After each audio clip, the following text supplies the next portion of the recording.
L'enregistrement des faits d'état civil, notamment les naissances, décès et mariages, constitue la principale source de données nécessaires à un état civil de qualité. En Afrique, les statistiques de l'état civil sont peu fiables. Les gouvernants ont décidé de rectifier le tir. Depuis 2009, nous avons entrepris la réforme de notre système d'état civil. Il y a des faits notables qui sont énoncés dans la loi, notamment l'enregistrement obligatoire, universel et gratuit de tous les actes d'état civil en République du Tchad. La prise en charge de l'état civil constitue un acte de souveraineté pour un pays.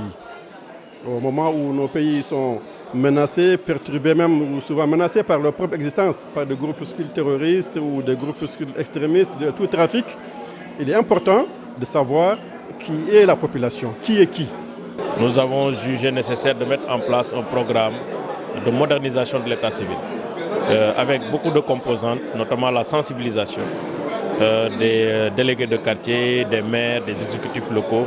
En Côte d'Ivoire, le ministère de la Santé a décidé d'être en première ligne en ce qui concerne les enregistrements des enfants à l'état civil dès leur naissance. En Côte d'Ivoire, les projets pilotes d'enregistrement des naissances et des décès via le mobile dans la communauté et le déplacement des officiers d'état civil dans les centres de santé dans 5 régions sanitaires pour la collecte a permis une amélioration notable de la saisie du taux de couverture des déclarations et des enregistrements à l'état civil. Le défi serait donc de passer à échelle et de pérenniser l'activité par un financement adéquat. Pour le ministre de l'Intérieur Ahmed Bakayoko, il faut aller plus loin en créant les conditions de partage des statistiques de l'état civil entre les pays africains. En Afrique, nous avons beaucoup de données, mais des données qui ne se parlent pas.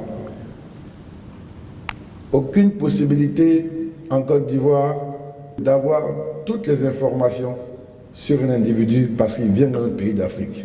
Parce que les données ne se parlent pas intelligemment, ne se croisent pas. C'est possible. Si nous en avons l'ambition, et c'est ici que nous devons tracer les sillons pour évoluer vers ce qu'identifiant unique.